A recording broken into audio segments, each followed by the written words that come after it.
Okay, in honor of Godzilla vs. Kong coming out, I have been tagged by the OmniViewer for One Monstrous Moment, Alpha Edition, where every kaiju fan comes together to talk about one kaiju moment that speaks to them. I know I'm keeping people waiting on my usual content, but trust me, I'm working on it. In the meantime, go big or go home, I'm talking about the airplane scene from the original King Kong.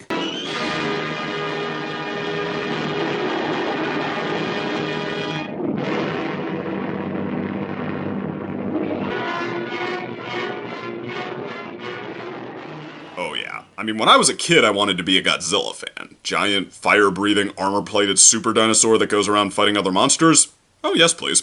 And I managed to see the cartoon, but nobody was much help when I said that I wanted to see the real Godzilla. I got directed to the Emmerich movie, and even back then I could tell that it wasn't what I ordered. I tried Godzilla 2000, which was alright, even if I spent most of it getting used to the concept of dubbing. And then I scoured my local video store and settled on Godzilla vs. Mechagodzilla, and gave up when it sunk in that the plot involved aliens, who I could only assume were so casually a thing because of other movies that the film kept referencing so casually. I'm a born film snob. It was always my destiny to end up in the other camp. Oh, Godzilla certainly has his good movies, and even kicked off with an influential little masterpiece in its own right. But there's a reason King Kong's the one preserved in a film registry, and hailed as the star of one of the greatest movies ever made. And the airplane scene is everything he is at once. And also the movie's biggest spoiler, so that's your warning. Oh, sure, I could talk about how cool it all is. You already know why. The Empire State Building, Kong fighting back in a hopeless scenario, Anne's life hanging in the balance, it was beauty killed the beast.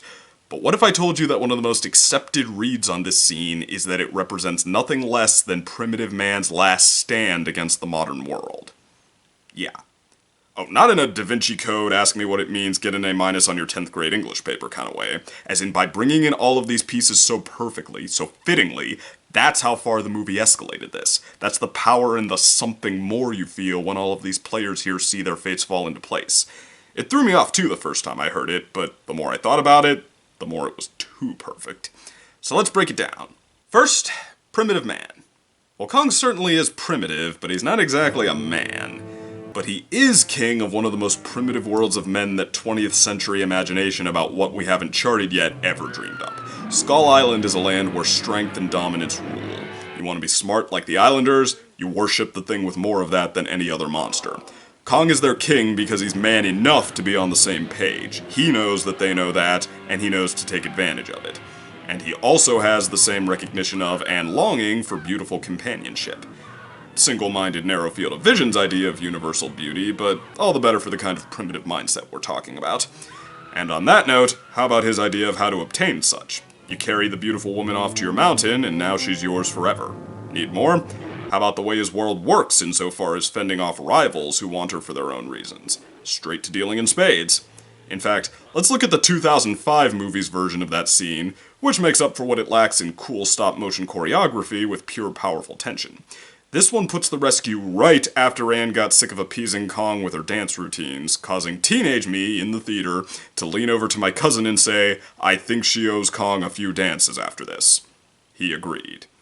Yes, the movie had us applying that outdated meathead logic of using your strength to do right by your loved one and being owed something for it to Kong. And I'm betting we weren't the only ones. Alright, but how is 1933 of all times where primitive man fell before the modern world? Okay, well, it's not that literal, but while imagination about uncharted lands was still going strong in 1933, nobody really thought we were going to find something we couldn't handle anymore.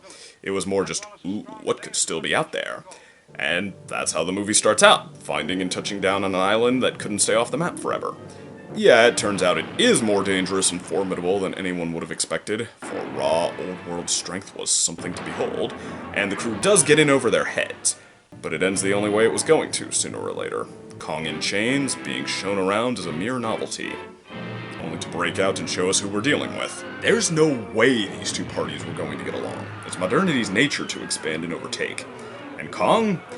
Well, the tragedy of him is that he really does want something that needs to grow and evolve with the rest of the world. True companionship, with someone who's not just anyone.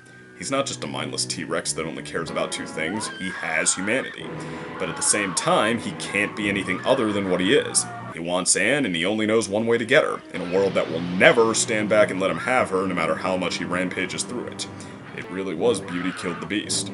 So he takes her and climbs the literal biggest symbol of capitalism in the world at the time, and basically says, bring it on. But sure enough, we have a way to go even bigger.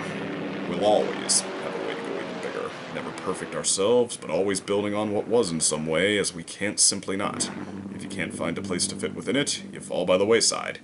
Even Kong, the most powerful case of the primitive lifestyle the world ever saw. It's as tragic as it is essential. And there you go. Primitive man, last stand, modern world. But actually, that pairs him pretty well with Godzilla, who, as any good kaiju fan will tell you, represents in part the forces beyond man's control, that we must accept we don't own and eventually must bow to. Yeah, the embodiment of our higher, cautious, submissive nature to accept, work with, and yield to our limits, against the embodiment of our lower, defiant, dominant nature that will never yield. And that's why I'm on Team Kong. He's the better character, he's the more fun side to root for in a good old versus movie, and I want to see him hit all the classic notes. I hope he protects the people he likes and rallies humanity behind him. I hope he goes beast mode right when all seems lost and has everyone in the theater jumping up and cheering for him. And then I hope he loses and leaves no dry eye in the house.